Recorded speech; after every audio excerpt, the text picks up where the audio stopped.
Just All right. This meeting is being recorded. All right. Hello. Good afternoon, everyone. Good afternoon. Good afternoon. I'm Ariella Kesar, and we're beginning our seminar on publishing. We have here Khari Brown, who is a professor of sociology from Wayne State University. Khari was past president of SSR and currently the editor of Sociology Focused. This is the second webinar in a series that Jocelyn Cesari, unfortunately she cannot be with us today, and I are organizing for our membership. We started with religious freedom, and here is a special one on publishing. At the end, I will talk to you about our next webinar for June. So feel free to write your questions on chat. And here we are, Khari, the floor is actually the screen. Okay, all right. Well, thank you. I'm gonna share my screen with, excuse me, everyone right now. Should do it like this. Almost ready to go here. There.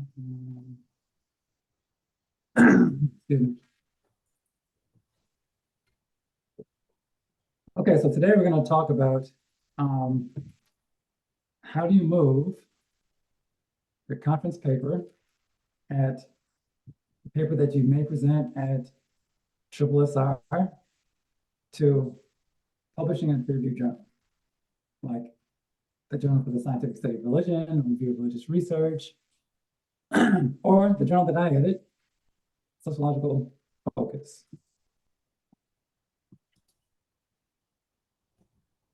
So just so I understand,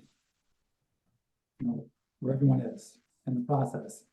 So I have a few questions to get started. So one, how many of you guys are presenting at SSR in Pittsburgh in October? I think it's October. Is anyone attending? You can just say yes or no. Yes, I'm going, or I'm not going. Okay. Okay, so some people are going, okay, cool. Actually, you know what, you guys, you can unmute yourselves. I'm gonna ask some questions. I'm gonna ask you guys some questions. So you can unmute yourselves. Okay, hold on, people in the waiting room. I'm sorry, I gotta try to. I think everybody should be, well, I can unmute everybody. Okay. Khari, There's people would you in the waiting keep an room. eye because you're the host, for people in the waiting room? I know there's somebody who's Yes. waiting to be admitted. Okay. So if you could. Okay, hold on a second. I think we have to do this. Okay. Sorry. Here we go. That's okay. Let me see. People in the waiting room. Go to participants, and then you'll see people waiting. Oh yeah. Oh wow. Middle. Okay, there we go. I think I'll do it like this then. Okay.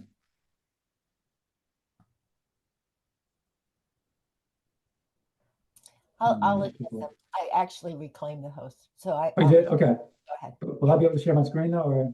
Yeah, you should be. Okay, all right, then let's do it like that then. All right. Okay, perfect. Okay, good. You're the host. Good. Okay. Thank you.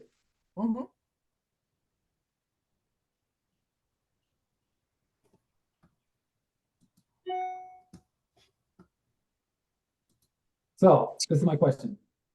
Are any of you presenting at SSR? Yes? No? Yes? Okay, so it means good. Great. So do any of you plan to submit your conference paper that you will present at SSR to a peer-reviewed journal? Do any of you guys are planning on doing that? I see some hands up. You can say yes. Yes. Okay, because I don't see all the hands, but I assume some people are saying yes. Okay. All right, so then how many of you guys have published in a peer-reviewed journal before? or are in the process? Okay, so we have some people that have peer-reviewed papers published. How many of you guys have, does anyone have any papers under review? I gotta look at the chat. Okay, so some people, yes, okay, all right, okay. This is good.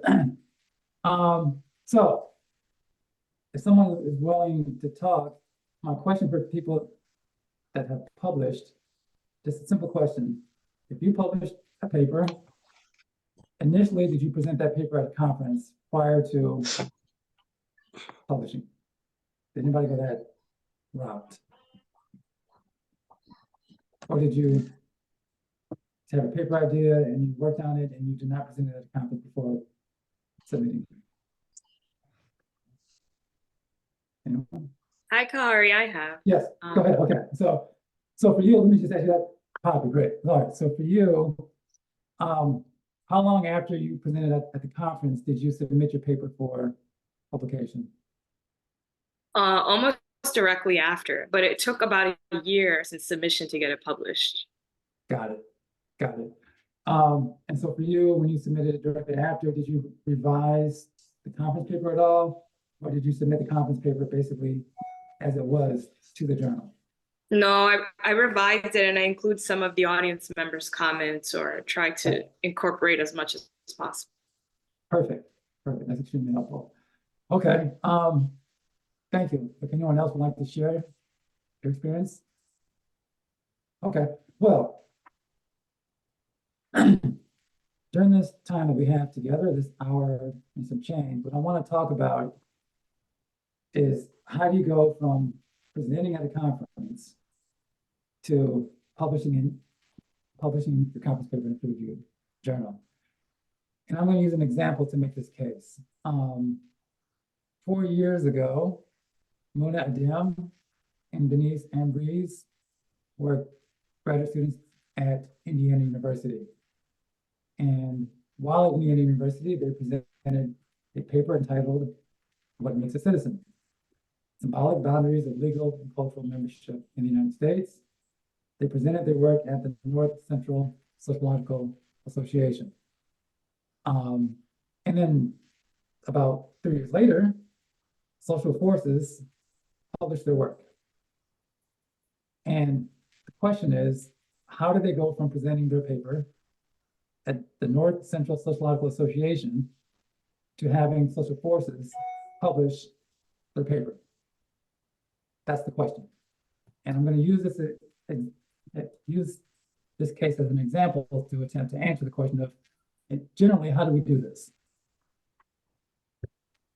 So, before getting to the nuts and bolts of what they did right, I want to talk about the field of publishing just in general so that we're all on the same page here.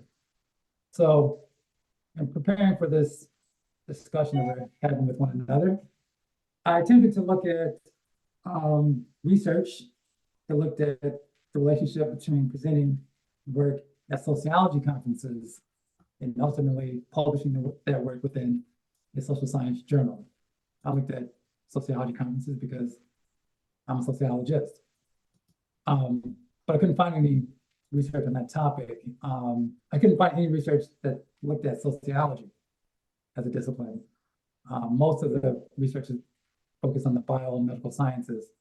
The closest I got was finding a paper on the connection between presenting conference papers and publishing them within economics journals.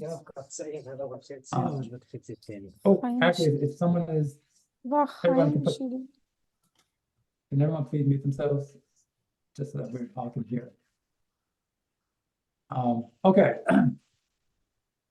So these three individuals, these economists, asked this question using data from 3 of the main economics associations, and they looked at the correlation between presenting at the major economics conferences and publishing their work within an economics journal. So in general, if you took a guess, you can put in the chat about what percentage of economics journals publish the articles that are submitted to them. If you just take a guess, would you say a third, 2/3, or more than 2/3? I'll look in the chat here. What do you guys think? Third. Oh, God, you guys must have saw my presentation. You got to, yeah, it's a third. It's a third. And I assume that's about what you get within social science journals. As I stated, I edit Sociological Focus. Our acceptance rate is between 35 and 40%, given the year. So that's what they found. But what they also found is that a little over 4 in 10 of the conference papers presented at these conferences end up being published 5 years subsequent to the conference. And another major finding was that there was an association between presenting at these conferences and publishing one's work. Participating in one of these major economics conferences was associated with participants having a 14.7% increase in the probability of publishing their work. So that's a good thing. That's good. For them, they found an association between presenting at a conference and publishing one's work. So that's positive. Now, the question here is, why do you think this is happening? Does anyone have any, you can put in the chat as well. Why do you think that there's an association between presenting one's work at an academic conference and then publishing one's work in a peer-reviewed journal? What do you think is going on here? Maybe because of feedback? Feedback, good. Yes, feedback. Why would feedback be good? Yeah, so you're presenting your ideas, but you might not have thought of something, some aspects, and the feedback can be hopefully positively, but critique, but hopefully positively, and then you can put that back into put the other people's ideas back into your paper, which you might have missed. So it just probably improves the quality of your paper. Exactly. Hopefully. Exactly. Can I add to that? Yes, go ahead. Please do. Yeah, so I think also writing on a regular basis takes a great deal of motivation. And I know for me, when I go to conferences, it generates a lot of like positive energy for me. And I know I feel directly in the mood to write or produce after that, because I've just finished a week of being around people who are energized. Exactly. So we got feedback, we have motivation. This is good. This is great. Any other ideas? Okay, well, I'll jump in. I'll share with you what they found. It's basically what you said. What they found was that this relationship was nearly completely due to one, the conference presenters. They also published working papers.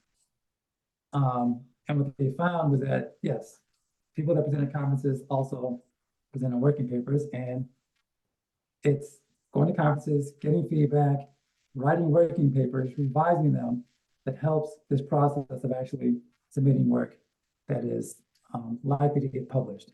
Also, they found that the number of times that the working paper was cited also helped explain this relationship as well.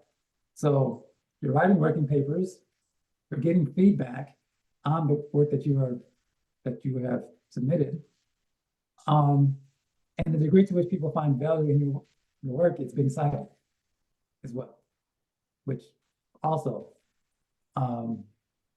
is important when it comes to submitting work for publication. If your work is being recognized, it suggests that you're on the right track.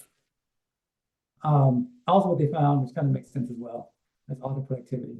I mean, the more people that go to conferences also tend to publish, and the more you publish, the greater the chance is the next time that the paper will be published again. The point here is that by itself, conferences do not help one's chance for publication. Let me just rephrase this. There's not an independent relationship between presenting at a conference and publishing one's conference paper. That relationship is largely explained by the fact that the people that are presenting at conferences are also writing working papers, and they're getting feedback, and they're revising it. And the extent to which the work is seen as being valuable, people are citing the working papers, which indicates that your ideas, people find your ideas useful. So I just want to make this clear. What they found was that the reason why conferences matter is because conference participants are engaging in these activities that are related to publishing. So let's look at Mona's record to get a better understanding of how this may work. All right, so Mona, excuse me.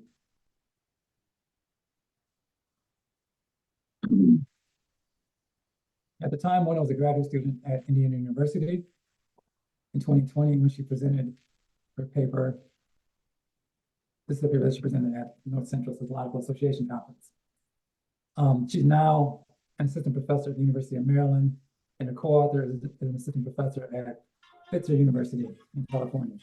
So in 2020, they presented their work at the North Central Sociological Association meeting. Either before or soon after, she wrote a working paper based upon her conference presentation, that her university's Center for Research on Race and Ethnicity published on their working paper platform. She won an award for that paper as a graduate student, which is not too different from citing, because people are recognizing the work. And we see that ultimately they published their work. Right. If you look further down the Mona's record, I didn't include her entire CV. We also see that she has published since publishing the Social Forces article.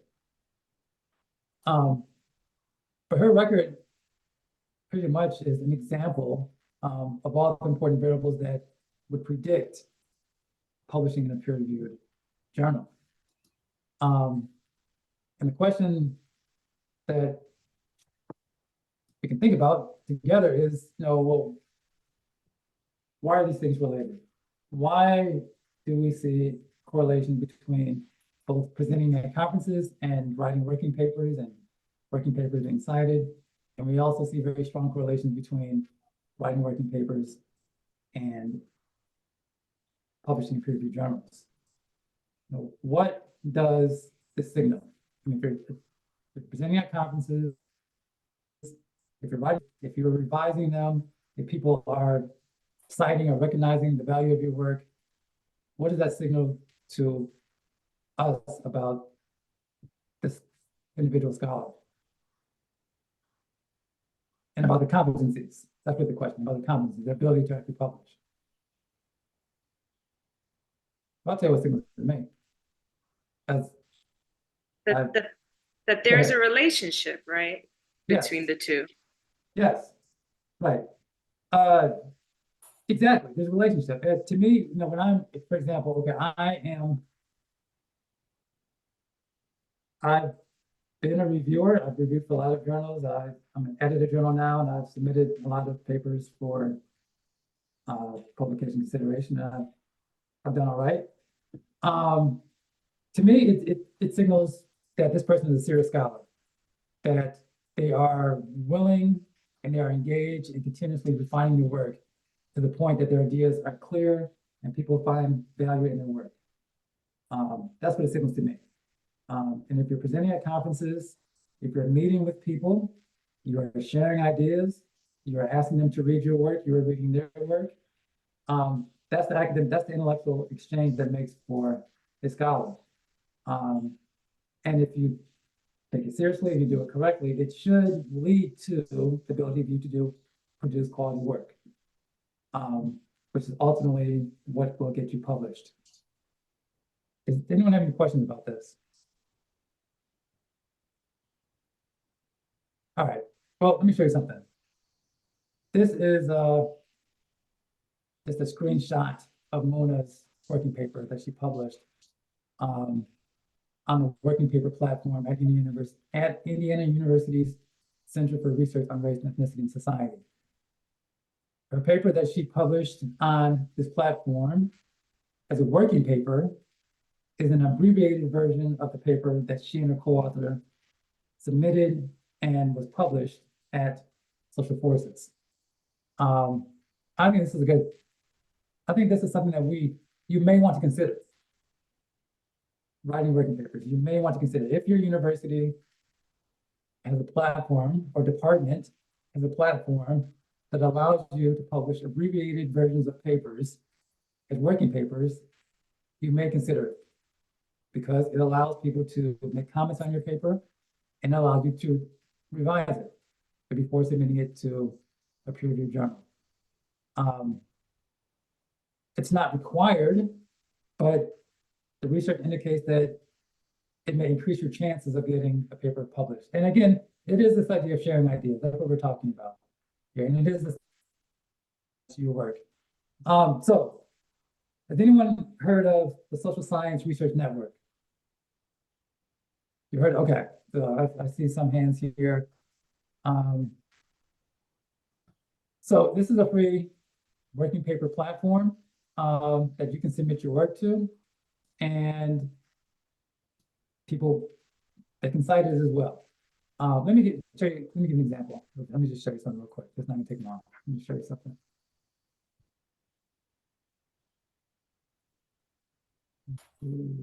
Share screen. Okay. Oh, I don't do that. I'll do this. Okay, there we go. All right. So the Social Service Research Network publishes working papers. And so they have sections for every social science department, and even subfields like sociology of religion. And these are working papers from a current issue of Sociology of Religion on the Social Science Research Network.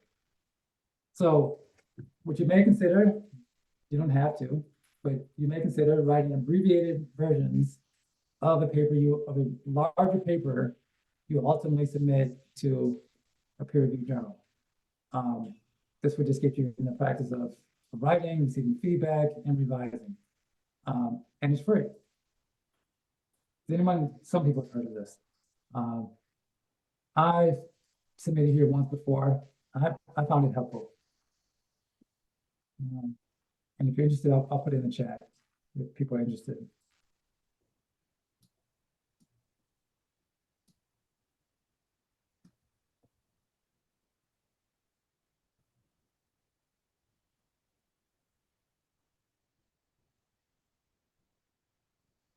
So, question is, there's not an independent relationship between presenting your work at a conference and publishing your work.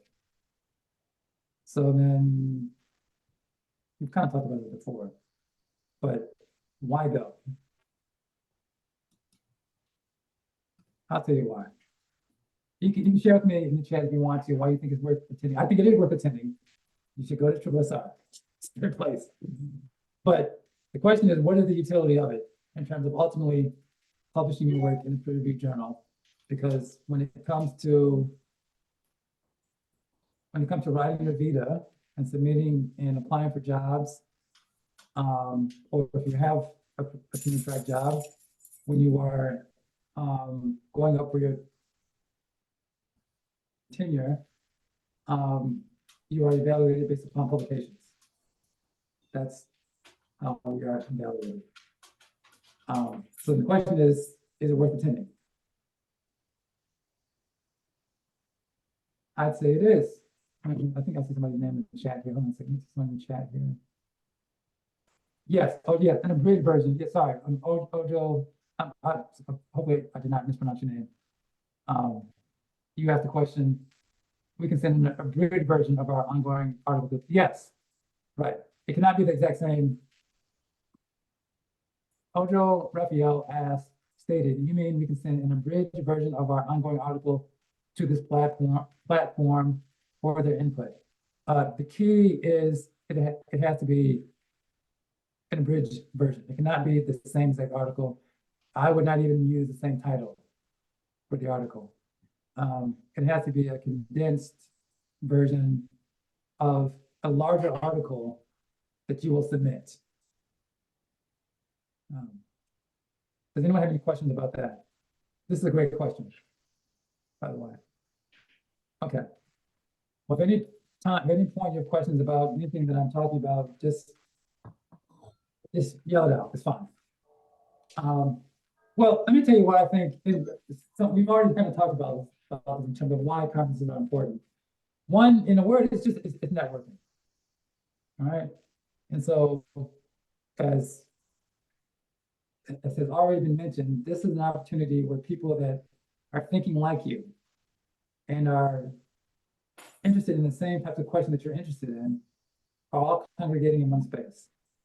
This is an opportunity for you to, before you even go to the conference, to contact people and ask, hey, you want to meet for coffee and talk about something that you're working on, or something that I'm working on, or hey, I plan on attending your talk. I'd like to meet with you to talk about your work after your presentation.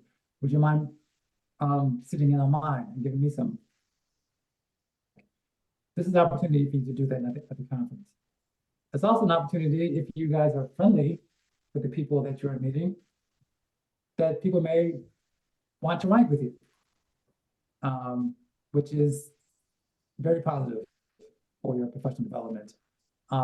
Because if you have, I mean, it just makes sense. I mean, if you're writing with people and you're speaking with them on a regular basis, this is an opportunity for you to share and refine your ideas.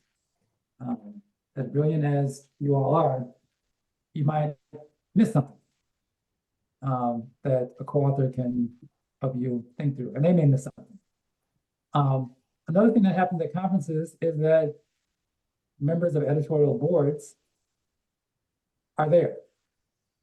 Editorial boards are people that are on the boards of journals that are generally the first or second or third people an editor will ask to review a paper. So it's not a bad idea if you plan on submitting a paper to Review of Religious Research, or the Journal for the Scientific Study of Religion, or Sociology of Religion, Politics and Religion, Sociological Focus, to go and meet a member of an editorial board and maybe attend one of their talks, ask them to attend yours, talk with them about your work. Same goes for the editor as well.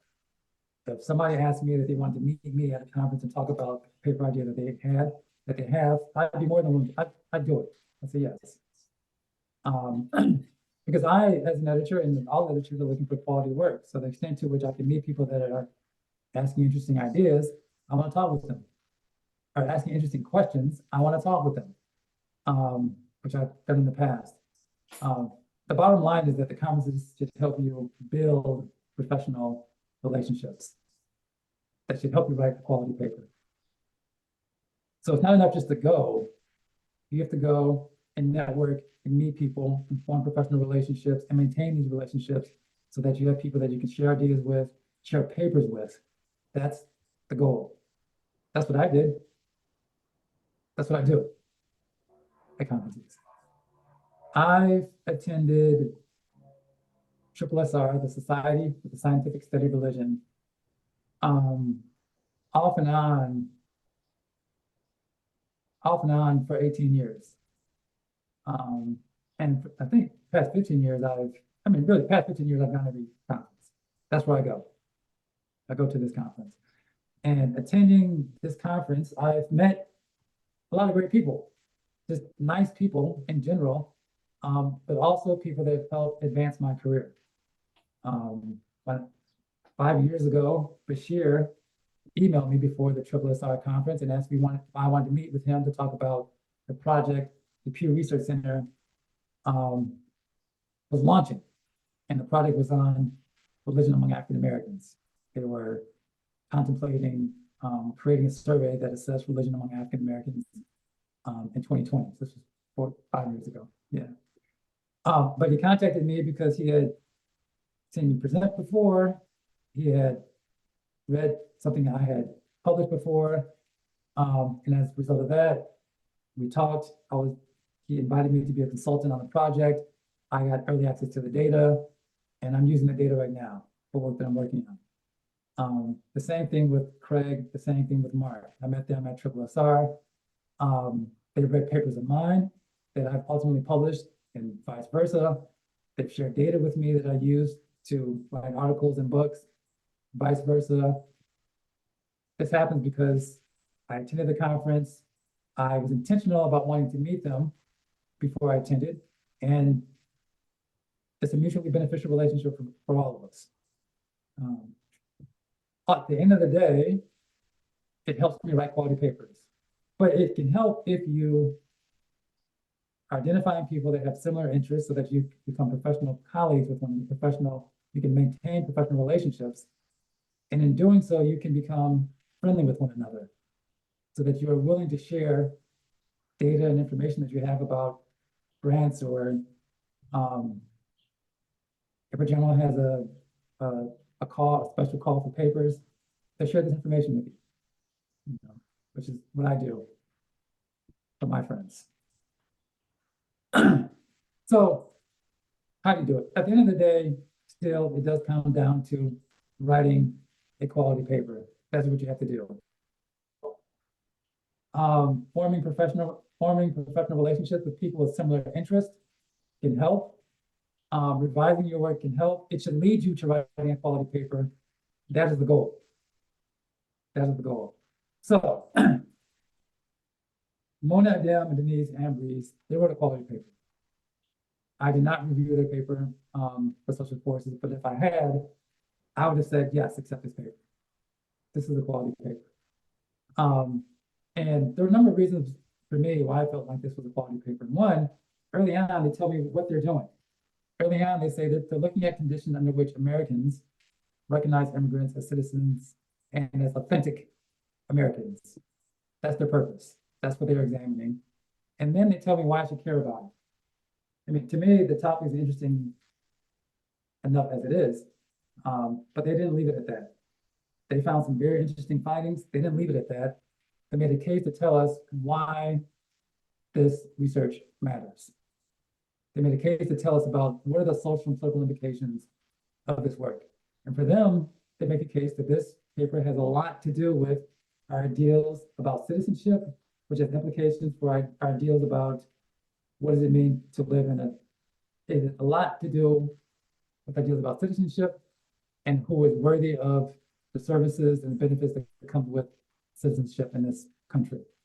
And one of the cases that they make in talking about citizenship is that ideals of citizenship and who is worthy of the benefits and privileges of citizenship has a lot to do with perceptions of who's in the in group and who's in the out group.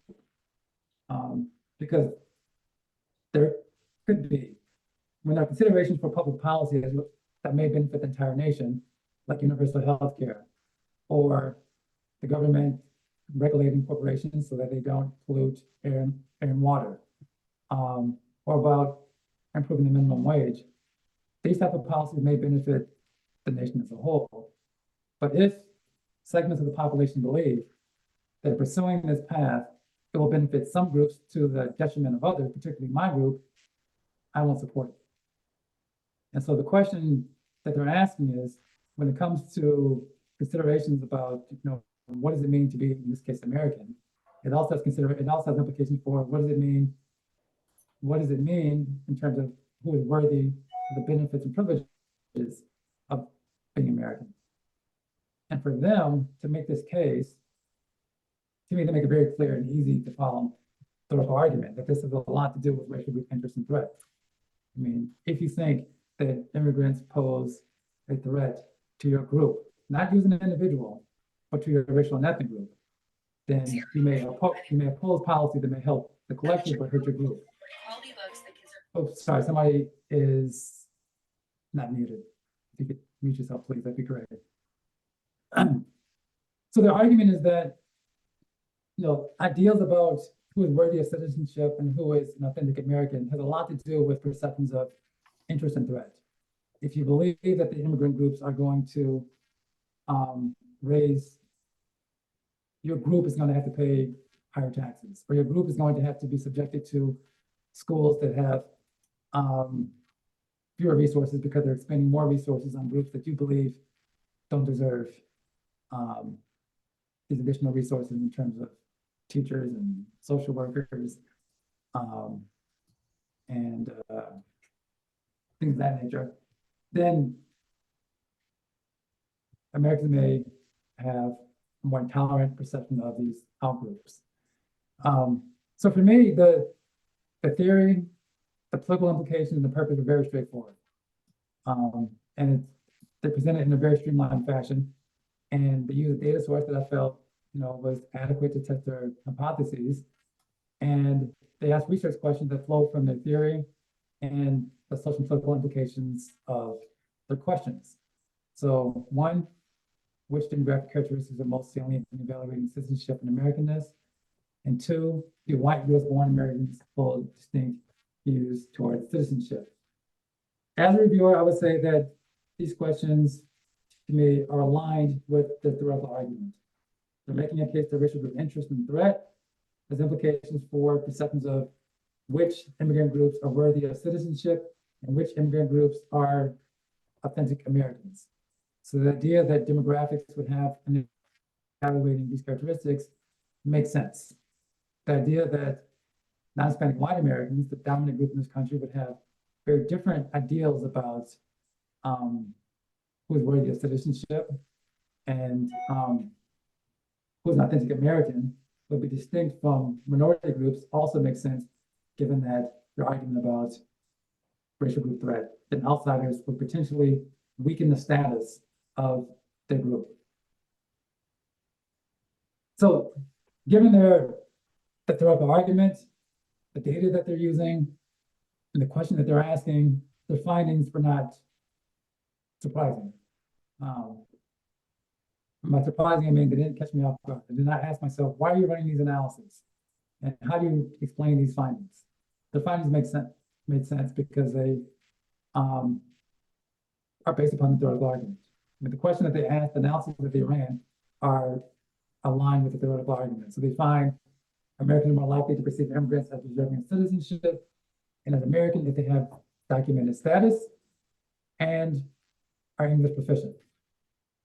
And Americans are more likely to recognize immigrants of European descent as being more American than they were immigrants of African and Middle Eastern descent.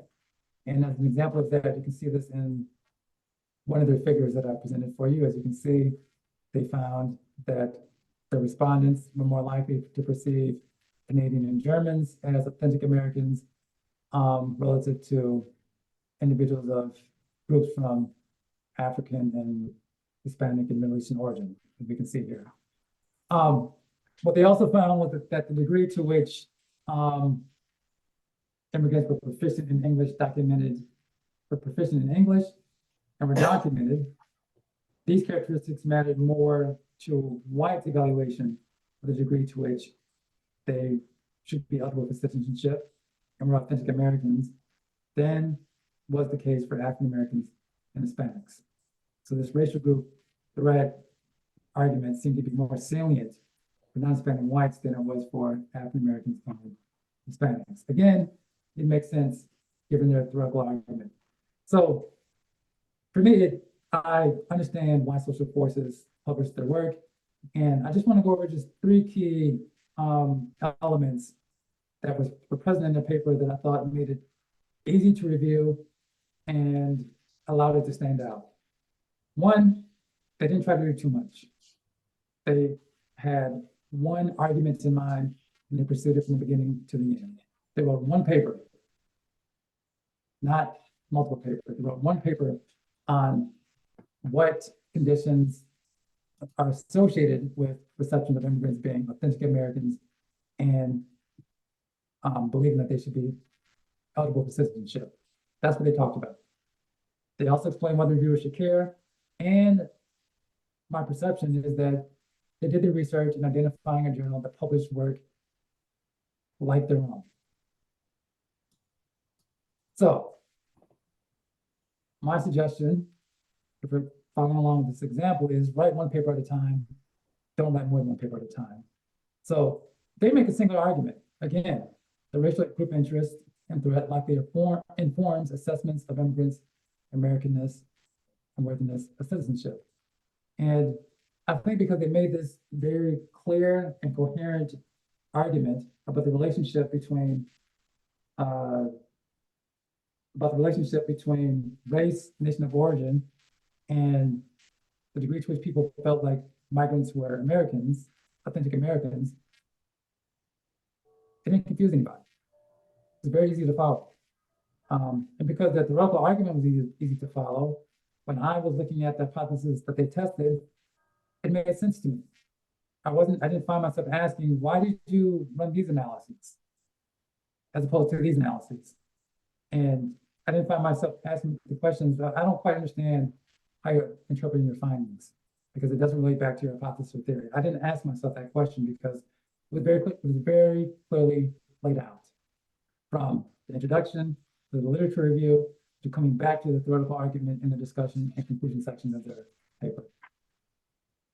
So they had one case to make, what makes for an authentic American? What makes for Americans believing that some groups are worthy of citizenship? That's what they were asking. They were not looking at perceptions of immigrants themselves. They were not looking at immigration policy attitudes.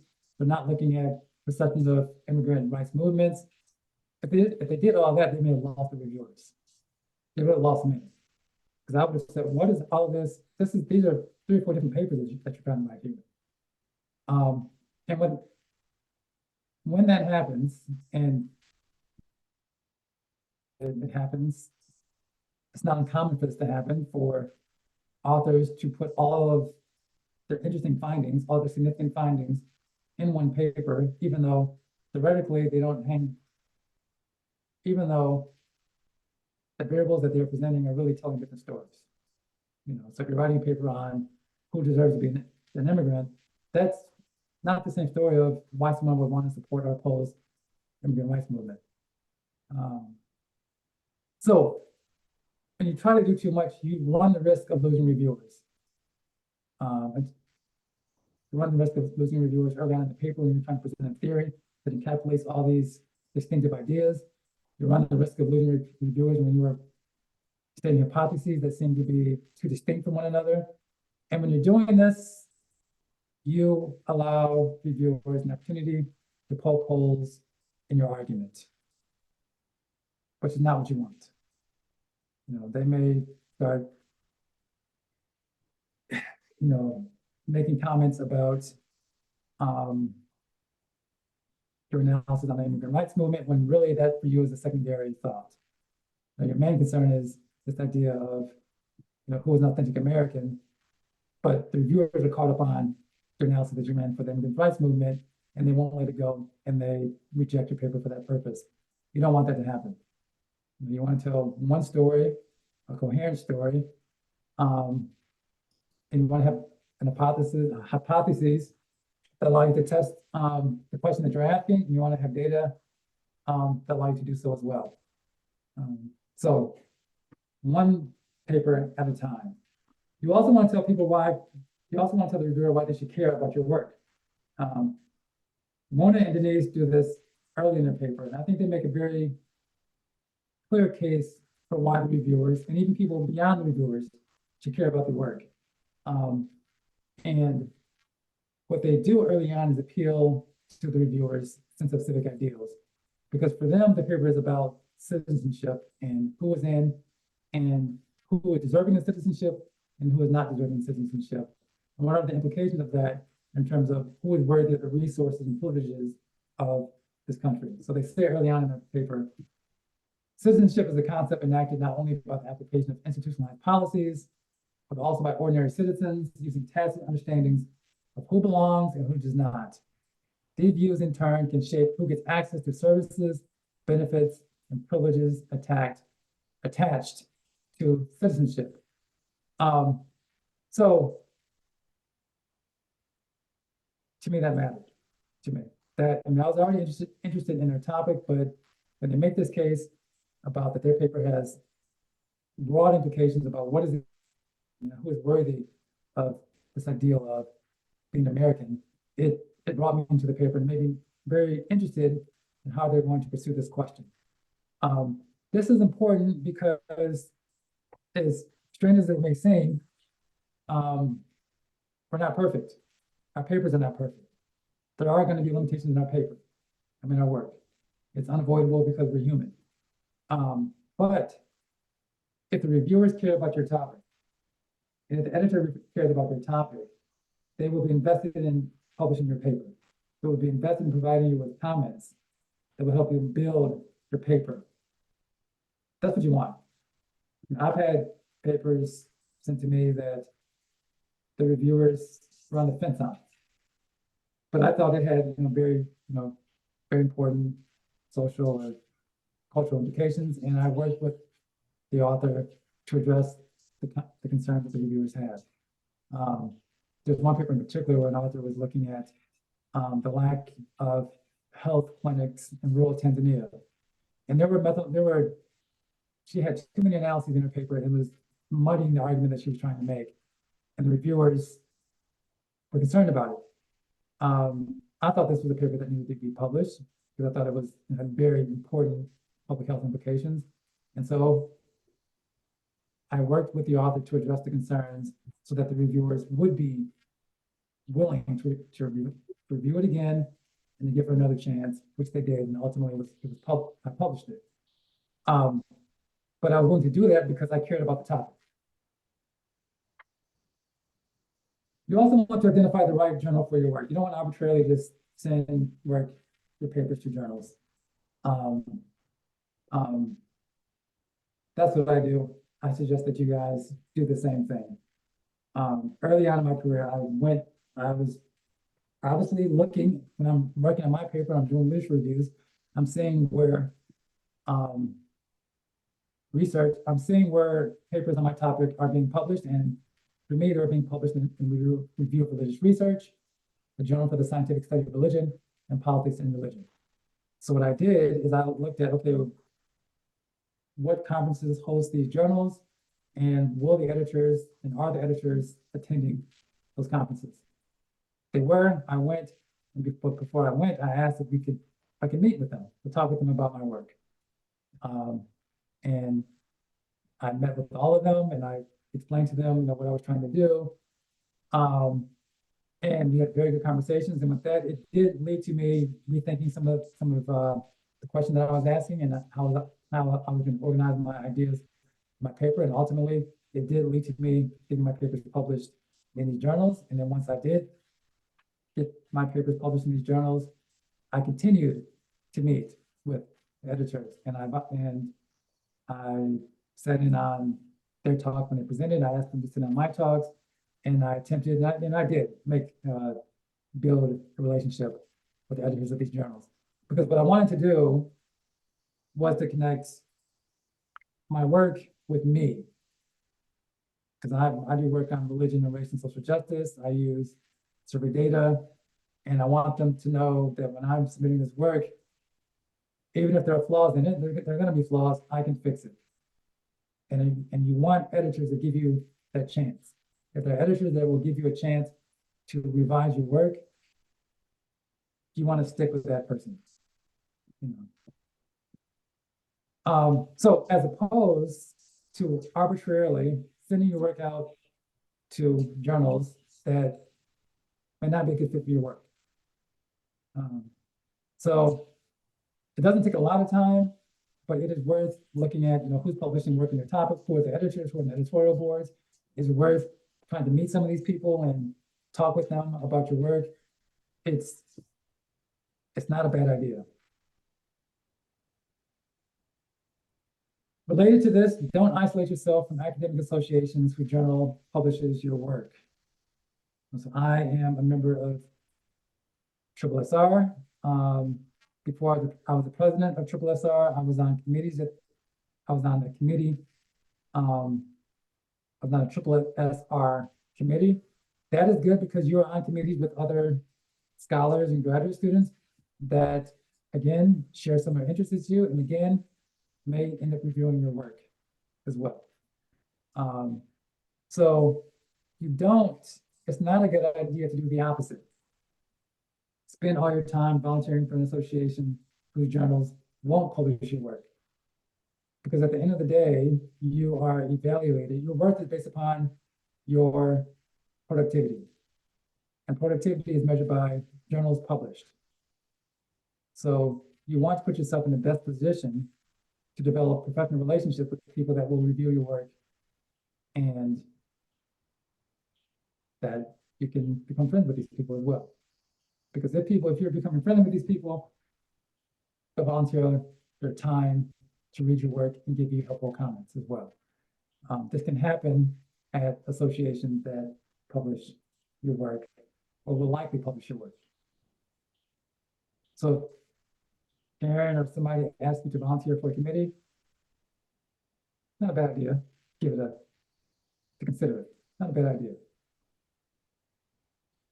So again, do's and don'ts.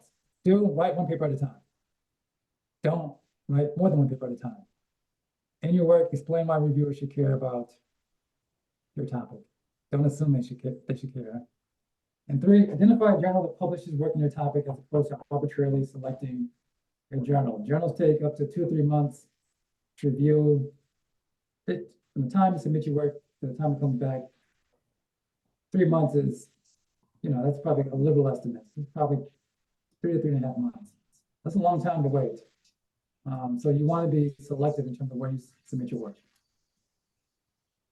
All right, thanks for listening. I'm going to stop sharing my screen right now and open up, allow you guys to ask questions. Let me see, where am I here? Stop the share, hold on a second. Okay, I'm back. Questions? Oh, 100% sense? Good evening, Doc. Oh, sorry, go ahead. Go ahead. Yeah, yes. Good evening. How are you? Hello, how are you? I'm fine. Yeah. So I wanted to ask if you submit a paper for publication, right? Then it comes back and they tell you that you must do corrections. Then, okay, they say they want to continue reviewing it. You said it's a space of 3 months, almost a space of 3 months, right? So my question for the review.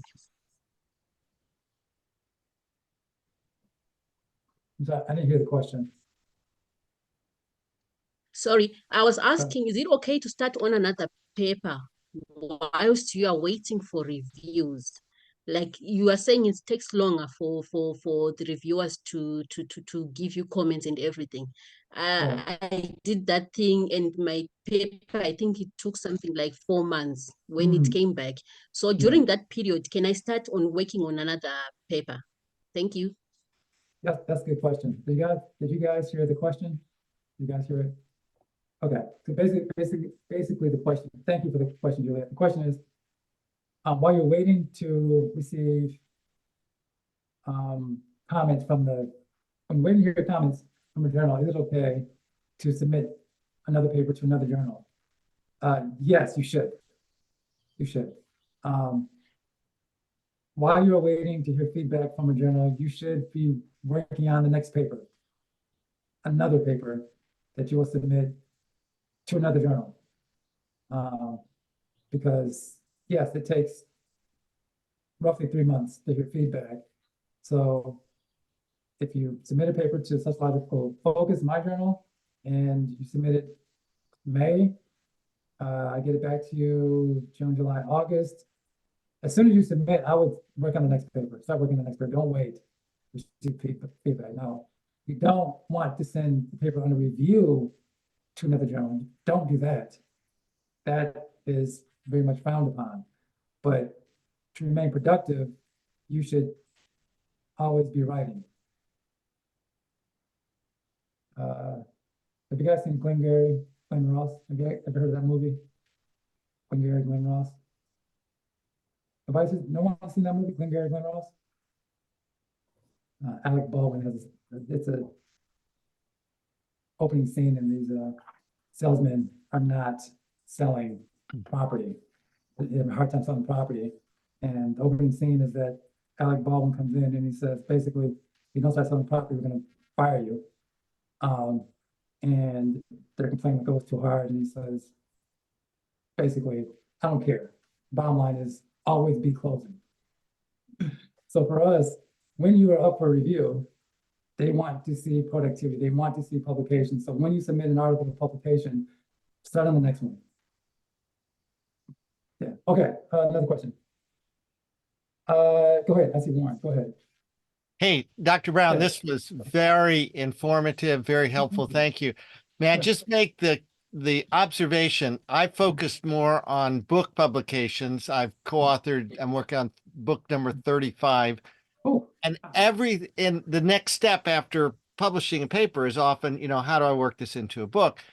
And I just want to affirm that everything you said, the networking at events, the asking for feedback. I never write a book without finishing it several months early, sending it to several people at different perspectives and levels who will and ask for rigorous feedback. Everything applies that you said today to the book stage. So thanks. No, thank you. Thank you for that. Oh, and for that also comment. Yeah. the practice of getting feedback is just a good thing in life for everything definitely. we do. So Definitely. good to have it to get Definitely. into. Definitely. Thank you for that comment. I'll just add on to it. Again, I've been a professor now for 18 years. And it did take me a while not to take comments personal when people comment on my paper. But that's important, not to take criticism personal. And by that I mean not to get defensive about critiques of your work. Because even for me, I think I'm getting thicker skin, but it's still pretty thin. But even when someone is, work, there often is nuggets of truth in what they are saying that can help you improve your work. So I'm just echoing what Warren stated. Let me read this. Poppy, I see your hand up. I'm going to read this question in the chat real quick. You speak to how you should respond when you're submitting an article that do not ask you to suggest. Oh yeah, put the editorial board and suggest people that would fit to recommend people. Okay, this is a good comment right here. So one of the issues that editors face is finding reviewers. It's tough to find reviewers. It's tough to find reviewers because unlike book publishers, journal publishers don't pay reviewers. And you really don't get credit for reviewing articles beyond service. So when you are an assistant professor and you go up for third year review and you're sitting there with your chair, they're looking at teaching. And by teaching, is anyone complaining about your teaching, basically? They're looking at service. Okay, are you on the undergraduate committee? Did you review some articles? Were you on the hiring committee? Did you do that for the department? And publications. And publications and many universities carry the most weight. So reviews are considered service. You don't get a lot of credit for service. So for that reason, we editors have a very difficult time finding people to review articles. And so we are increasingly asking authors to recommend reviewers. The Journal for the Scientific Study of Religion, when you submit an article there, you'll get an automatic email asking you, please suggest reviewers. And it's for that reason. We have a difficult time finding reviewers. So yes, suggest reviewers that you think will give you a good review. And this is why it's good to go to conferences. And this is why it's good to, from time to time, say yes when someone from SSR asks you to serve on a committee, because they could serve as a reviewer. The person that you met for coffee at the SSR conference and that has read your work and has given you good feedback, you can list them as a reviewer. You should list them as a reviewer. Now the editor, me as the editor, I will look at the list you give, and I'll look that person up and see if that person is appropriate. But I'll tell you what, it saves me a lot of time. A lot of time. And I'm sure Corey Edwards at the Journal for the Scientific Study of Religion, it saves her time. Every time I submit an article to the Journal for the Scientific Study of Religion, and they ask me for reviewers, I give reviewers and I give people I know. And I think they're reviewing my work. Matter of fact, they are, because people said, oh, I've read your paper before. So they're using that list a ton of time. They are. Okay, so Poppy, you got your hand up. Yeah, thank you for this presentation, Dr. Brown. Sure. I have a really quick question. Yeah.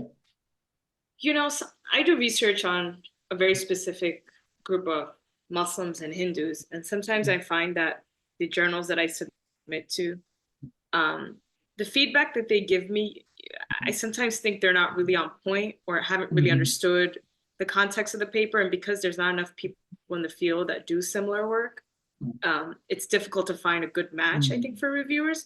So how do I address comments of reviewers who either don't necessarily understand the work, but also are giving feedback that kind of misses the point? You can tell that they're not really subject matter experts. Yeah, that's a great question. And it goes back to the point I was making earlier about the difficulty of editors finding reviewers. What happens is that, for example, for me, when I ask people to review an article, it may take me 5 or 6, it may take 5 or 6 no's before someone says yes. So the first person I asked, you know, I was the first person I asked, I believe this person would be perfect to review your paper because they're writing your topic. They're writing your topic. They're written on your topic, and you know they would be a perfect fit. But then they say no. So I have to go to the next person. The other person's pretty close. Then they say no. The next person says no. By the time someone says yes, they're not a content matter expert on the topic. They're a social scientist, and they can read social science research and see, you know, okay, so theory makes sense, so the methods make sense. Does your trusses make sense? I can kind of do that, but you know, I don't know the literature well. I don't know the history of the topic. I'm not an expert on the topic. That is what happens. That is how you can get feedback that doesn't make sense. That misses the main argument that you're making. That's how it happens. So one of the ways to get around this is, one, yes, suggest reviewers, but also you're at a conference and you say, hey, I may want to submit my work to this journal. Not a bad idea to set up time to meet with the editor to talk with them about your work. So they get on board with, so they see the importance of your work. No, it could be that they don't see the importance of your work. So then if that happens, okay, then fine. I can move on.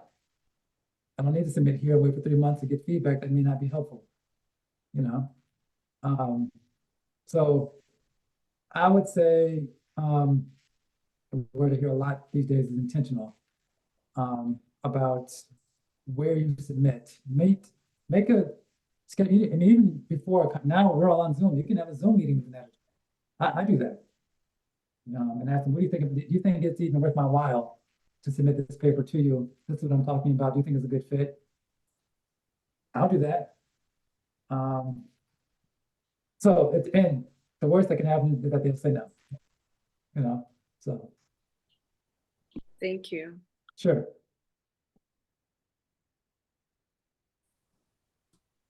Well, this is fun. If I mean, I have time. I'm not teaching anymore. My semester is over. So if you have other questions, I'm here. If you want to email me later on, I'll put my email in the chat and you can ask later on. It's up to you, however you want to do it. Put my email in the chat. Oops, there it is. Khari, Yes. I would like to thank you. I think the way you engage with the participants, so naturally, I think you made everybody comfortable. And I think it shows with the questions and the interaction that you have. Really, thank you so much. I believe that people might have more questions and they can communicate with you. I hope you all tune in next month and schedule for June 6th. We're gonna try to delve into comparative research on orthodoxy and modesty in Muslim and Jewish communities. It's kind of across religions, and actually also across, different countries, Canada, US, and Israel. So please, you'll get an invitation, and hope to see everyone. Thank you so much. Okay, everybody. Thanks.